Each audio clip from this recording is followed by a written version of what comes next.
Hello everyone.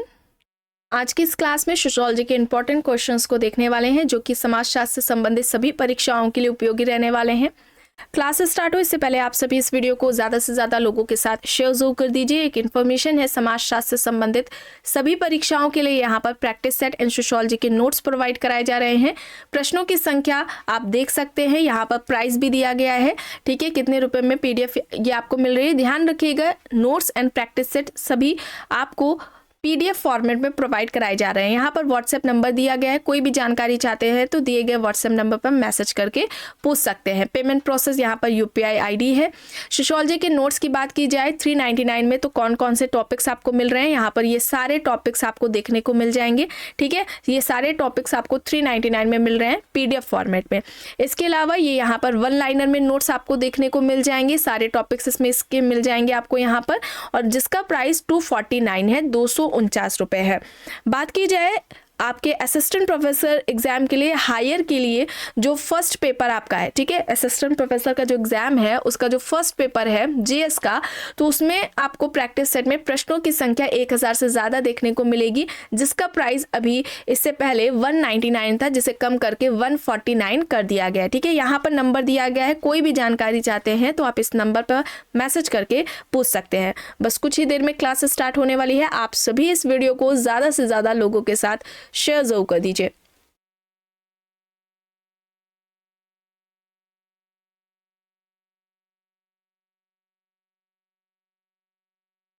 चलिए, अब यहां पर देखिए प्रश्न है, प्रौद्योगिकी के तीव्रगामी समृद्धि एवं सामाजिक संस्थाओं और विश्वासों के बीच अधिक धीमे रूपांतरण के असामंजस्य किस रूप में जाना जाता है। विकल्प में यहाँ पर प्रौद्योगिकी विलंबना दिया गया है, संप्रेषणात्मक विलंबना, सांस्कृतिक विलंबना, सूचनात्मक विलंबना यहाँ पर विकल्प है। तो सही क्या होगा?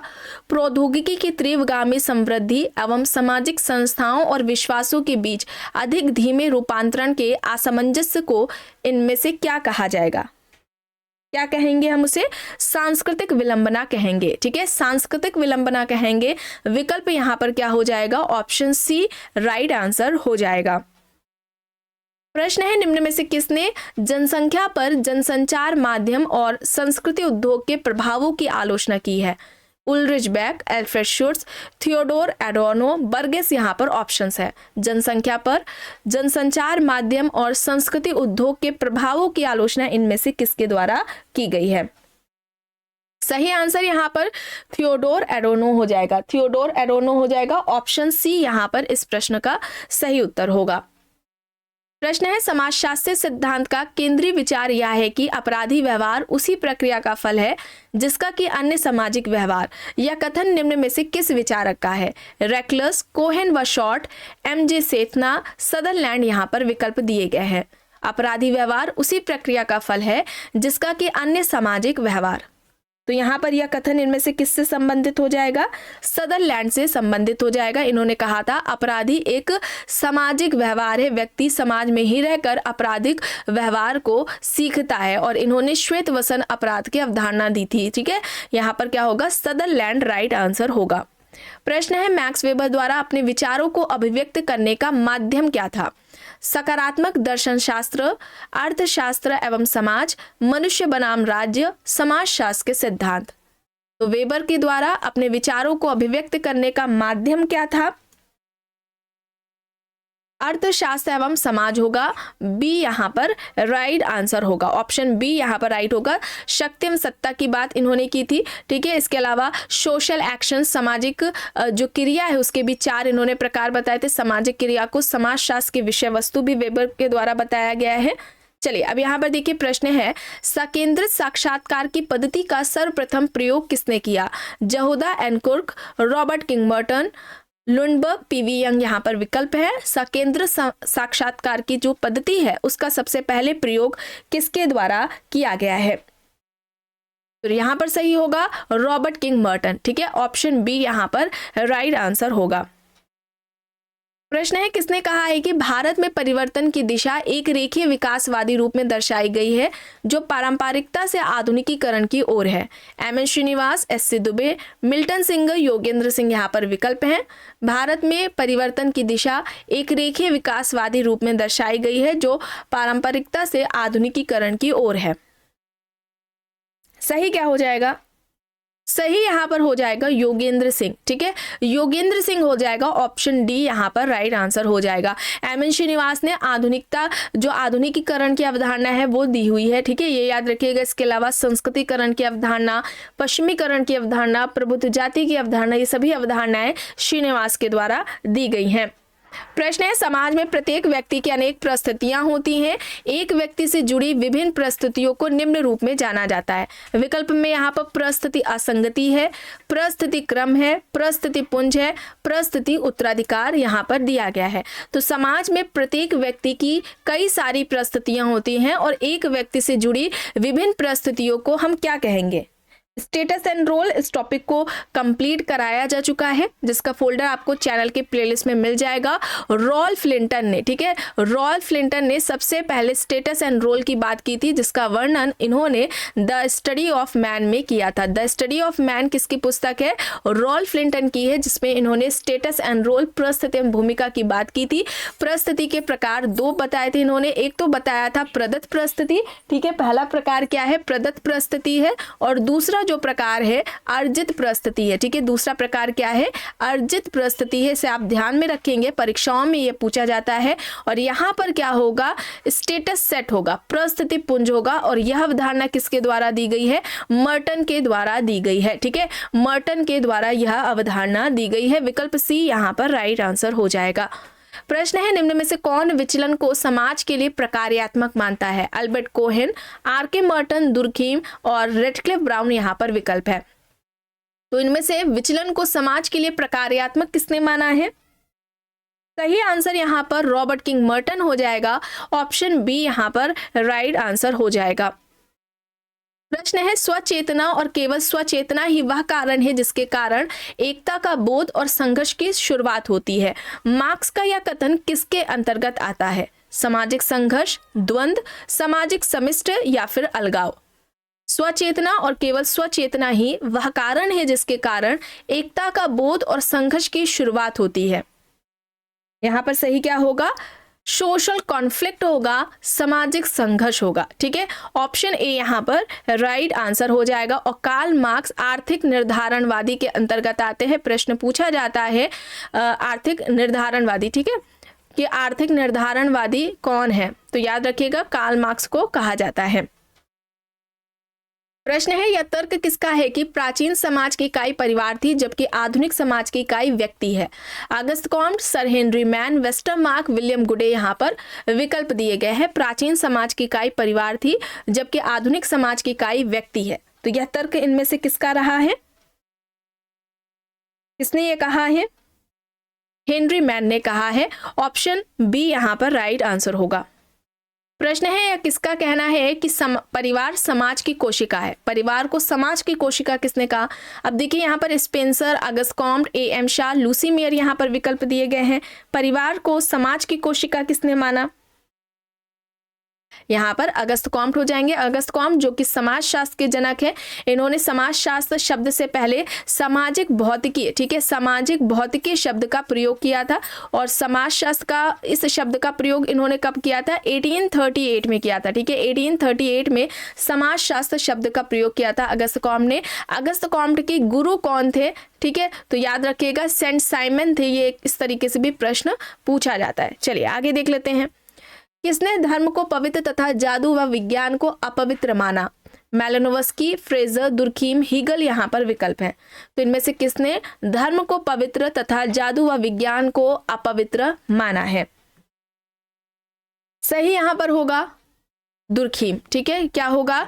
दुर्खीम होगा। ऑप्शन सी यहाँ पर इस प्रश्न का सही उत्तर हो जाएगा। मेलानोव्स्की ने जादू के दो प्रकार बताए थे। ठीक है, एक तो उन्होंने सफेद जादू बताया था, सफेद जादू जो कि दूसरों के कल्याण के लिए, उनकी अच्छाई भलाई के लिए किया जाता है। दूसरा ब्लैक मैजिक बताया था, काला जादू बताया था, जिसका उद्देश्य दूसरों को नष्ट, हानि, कष्ट पहुंचाना होता है। तो यहाँ पर दुर्खीम होगा। विकल्प सी यहाँ पर सही होगा।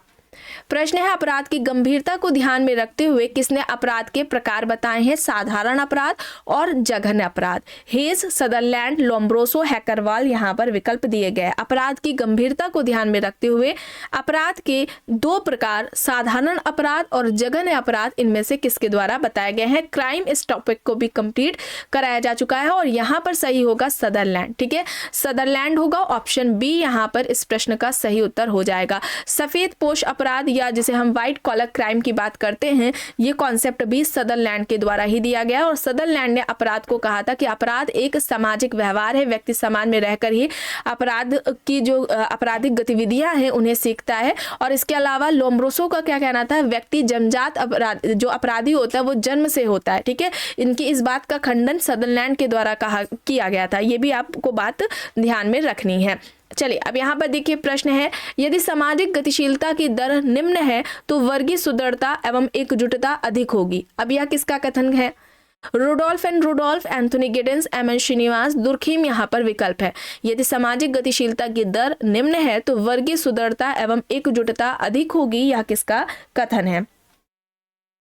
यहाँ पर सही क्या होगा? सामाजिक गतिशीलता की बात करें तो सबसे पहले सामाजिक गतिशीलता की बात किसके द्वारा की गई है? तो ध्यान रखिएगा सोरोकिन ने की है सामाजिक गतिशीलता की सबसे पहले बात, और यहाँ पर सही होगा एंथोनी गिडेंस। ठीक है, एंथोनी गिडेंस होगा। ऑप्शन बी यहाँ पर राइट आंसर होगा। प्रश्न है, निम्न में से किसने कृषक जातियों को पिछड़ी जातियों के रूप में माना? कृषक जाति पिछड़ी जाति है, यह किसका कहना है? विकल्प में Andre Beteille, M N Srinivas, K L Sharma, G S Ghurye यहाँ पर दिए गए हैं। तो यहाँ पर राइट आंसर क्या हो जाएगा? कृषक जाति पिछड़ी जाति है, यह किसका कहना था? यहाँ पर राइट आंसर क्या हो जाएगा? आंद्रे बेते हो जाएगा। ठीक है, आंद्रे बेते हो जाएगा। और बात की जाए कृषक समाज की, ठीक है, कृषक समाज की बात की जाए तो ये कृषक समाज की अवधारणा किसकी है?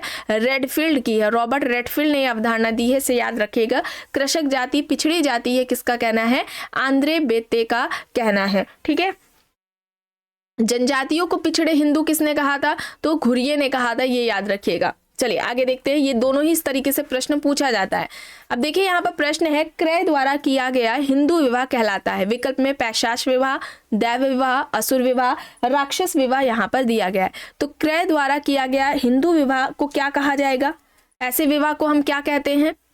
यहाँ पर क्या होगा?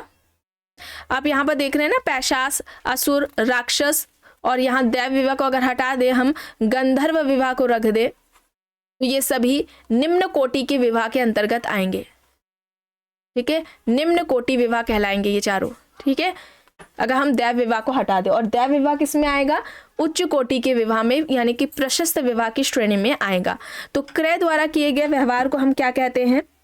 असुर विवाह कहते हैं। विकल्प सी यहाँ पर इस प्रश्न का सही उत्तर हो जाएगा।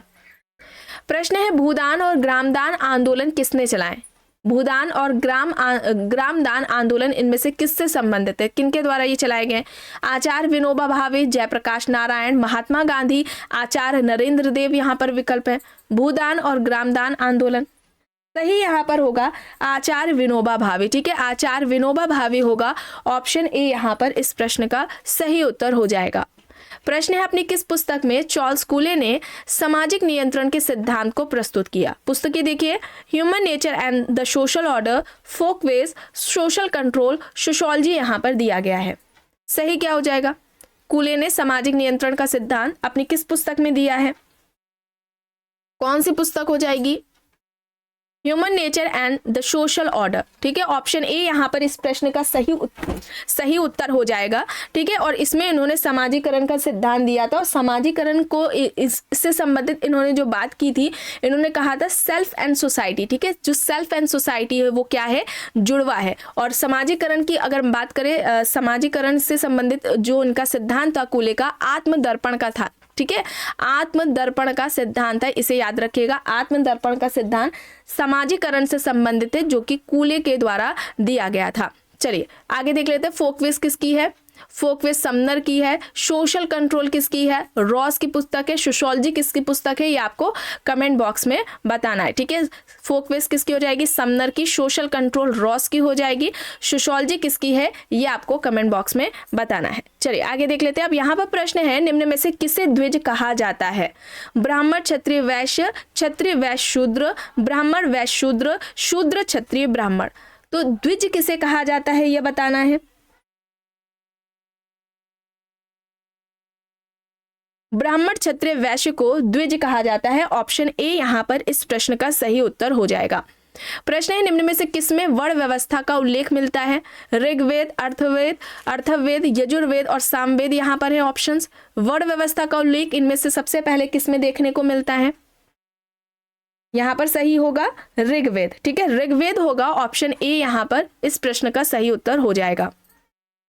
प्रश्न है, निम्न में से किसने संकुचितीकरण तथा सार्वभौमिकरण की जुड़वा अवधारणाओं का विकास किया है, एस.सी. दुबे, जी.एस. घुरिये, मैकिम मेरेन, आंद्रे बेते। संकुचितीकरण तथा सार्वभौमिकरण की जुड़वा अवधारणाओं को विकसित करने वाले कौन है। संकुचितीकरण यानी कि स्थानीयकरण की बात हो रही है। स्थानीयकरण और सार्वभौमिकरण की अवधारणा इनमें से किसके द्वारा दी गई है, तो यहाँ पर सही होगा मैकिम मेरेन। ठीक है, मैकिम मेरेन ने दी है, ऑप्शन सी यहाँ पर राइट आंसर हो जाएगा। प्रश्न है, समाजशास्त्र ना तो अन्य सामाजिक विज्ञानों की गृहस्वामिनी मानी जाती है बल्कि उनकी और ना उनकी दासी बल्कि वह उनकी भंगिनी मानी जाती है, यह कथन किसका है, A F. Kroeber, George Spearman, Burns and Becker, E A. Hoebel यहाँ पर विकल्प है। समाजशास्त्र ना तो अन्य सामाजिक विज्ञानों की गृहस्वामिनी मानी जाती है, न उनकी दासी बल्कि उनकी भंगिनी मानी जाती है, यह कथन इनमें से किसके द्वारा कहा गया है। ये कई बार पीजीटी के एग्जाम में पूछा जा चुका है। यहाँ पर बर्न्स एंड बेकर होगा, ऑप्शन सी यहाँ पर इस प्रश्न का सही उत्तर हो जाएगा। प्रश्न है, किसने कहा है कि एक निश्चित मात्रा में संघर्ष आवश्यक रूप से दुष्प्रकार्यात्मक होने की अपेक्षा समूह निर्माण एवं सामूहिक जीवन के स्थायित्व के लिए आवश्यक तत्व है। ऑप्शन देख लीजिए, कोहेन है, लेविस कोजर है, रॉल्फ डेहरेनड्रॉफ है, जोनाथन टर्नर यहाँ पर ऑप्शंस है। संघर्ष आवश्यक रूप से दुष्प्रकार्यात्मक होने की अपेक्षा समूह निर्माण एवं सामूहिक जीवन के लिए स्थायित्व के लिए आवश्यक तत्व है, यह तर्क इनमें से किसके द्वारा दिया गया है, सही होगा लेविस कोजर। लेविस कोजर ने संघर्ष का प्रकार्यात्मक सिद्धांत दिया था। ठीक है, ऑप्शन बी यहाँ पर राइट होगा। प्रश्न है, किसने कहा है कि व्यवहारिक रूप से कोई विज्ञान सिवाय गणित और औपचारिक तर्कशास्त्र के स्वतंत्र नहीं है तथा जो अन्य विज्ञानों से प्राप्त तथ्यों का प्रयोग नहीं करता हो। Auguste Comte, Sorokin, Bogardus, Durkheim यहाँ पर विकल्प दिए गए हैं। सही क्या हो जाएगा, सही यहाँ पर होगा सोरोकिन। ठीक है, सोरोकिन होगा, ऑप्शन बी यहाँ पर राइट आंसर होगा। प्रश्न है, निम्न में से कौन जनजाति को परिभाषित करने वाली विशेषता नहीं है, भोजन संबंधी आदतें, समान क्षेत्र, नातेदारी बंधन और एक भाषा यहाँ पर है। तो इनमें से कौन सी विशेषता जनजाति को परिभाषित करने से संबंधित नहीं है, सही क्या होगा, भोजन संबंधी आदतें होगा, ऑप्शन ए यहाँ पर राइट आंसर होगा। प्रश्न है, जाति प्रथा की संरचनात्मक विशेषताएं बतानी है, कौन सी है, देखिए खुलापन, खंडात्मक विभाजन, पदानुक्रम, गैर आनुवांशिक व्यवसाय, प्रदूषण और पवित्रता यहाँ पर दिया गया है। जाति व्यवस्था की बात करें तो सबसे पहले व्यवस्थित तरीके से अध्ययन जी.एस. घुरिये द्वारा किया गया था, जिसका वर्णन उन्होंने अपनी पुस्तक कास्ट, क्लास एंड ऑक्यूपेशन में किया था। और यहाँ पर कौन सी विशेषताएं हैं ये बतानी है, तो यहाँ पर कौन कौन सी हो जाएंगी, खंडात्मक विभाजन हो जाएगा, ठीक है, खंडात्मक विभाजन हो जाएगा, पदानुक्रम हो जाएगा और प्रदूषण और पवित्रता हो जाएगा। विकल्प सी यहाँ पर राइट आंसर हो जाएगा। प्रश्न है, सांस्कृतिक पुनरुत्पादन का सर्वाधिक सुव्यवस्थित सामान्य सिद्धांत किसके द्वारा दिया गया था, कॉलमैनहिम, पियरे बोर्दियू, अगस्त कॉम्ट, दुर्खीम यहाँ पर विकल्प है। सांस्कृतिक पुनरुत्पादन का सर्वाधिक सुव्यवस्थित सामान्य सिद्धांत इनमें से किसके द्वारा दिया गया है, तो किसके द्वारा दिया गया था? बोर्दियो के द्वारा दिया गया था। ऑप्शन बी यहाँ पर इस प्रश्न का सही उत्तर हो जाएगा। ठीक है, बोर्दियो यहाँ पर राइट आंसर है। और इन्होंने संपत्ति या पूंजी के 4 प्रकार भी बताए थे बोर्दियो ने। एक तो सामाजिक संपत्ति या पूंजी, सांस्कृतिक संपत्ति या पूंजी, प्रतीकात्मक संपत्ति या पूंजी, और चौथी कौन सी है ये आपको कमेंट बॉक्स में बतानी है। ठीक है, चलिए आगे देख लेते हैं। प्रश्न है, अब यहाँ पर देखिए मिलान करना है।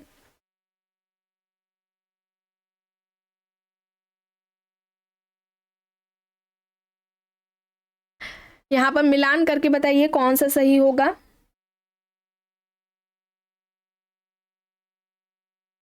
फ्रूट्स की बात करें तो ये रेसिपी से संबंधित हो जाएंगे।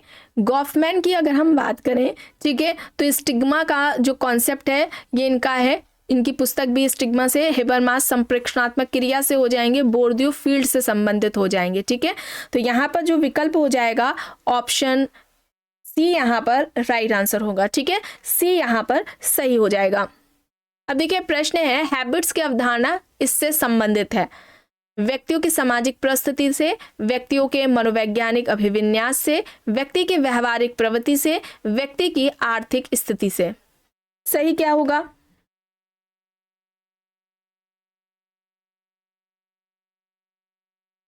सही यहाँ पर होगा व्यक्ति की व्यवहारिक प्रवृत्ति से। ठीक है, सी यहाँ पर राइट होगा। आखिरी प्रश्न है, सापेक्ष निर्धनता से अभिप्राय क्या है? देखिए विकल्प हैं, ऐसे लोगों की निर्धनता जो तुलनात्मक रूप से हाशिए पर है, जीवन के लिए घातक संसाधनों से वंचित रहना, संसाधन संपन्न लोगों की तुलना में कुछ लोगों का वंचित रहना, या फिर उपयुक्त में से कोई नहीं। और गरीबी संस्कृति की अवधारणा किसके द्वारा दी गई है ये आपको बताना है। ठीक है, ये भी बताना है। प्रतीकात्मक जो आपको बोर्दियो ने जो संस्कृति के बोर्दियो ने जो संपत्ति या पूंजी के जो 4 प्रकार बताए हैं उनमें से 3 आपको बताए गए हैं, एक आप नहीं बताए गए, वो आपको बताना है। ठीक है, ये चारों आप बता दीजिए। और गरीबी संस्कृति की अवधारणा किसने दी है ये जरूर बताइएगा। आपसे जितने भी प्रश्न पूछे जाते हैं उन्हें जरूर बताया करिए, क्योंकि आप जो पुराने बच्चे हैं उनको कई बार आपको क्लासेस में बताया जा चुका है। और यहाँ पर क्या होगा, यहाँ पर सी होगा, संसाधन संपन्न लोगों की तुलना में कुछ लोगों का वंचित रहना होगा। ठीक है, सी यहाँ पर राइट आंसर हो जाएगा। तो आज के इस क्लास में बस इतना ही। आई होप ये आपको पसंद आई होगी। अगर पसंद आई है तो प्लीज़ लाइक करिएगा, कमेंट करके ज़रूर बताइएगा। क्लास अच्छी लगी हो तो इसे लाइक ज़रूर कर दीजिएगा, और ज़्यादा से ज़्यादा लोगों के साथ इसे शेयर भी ज़रूर करिएगा।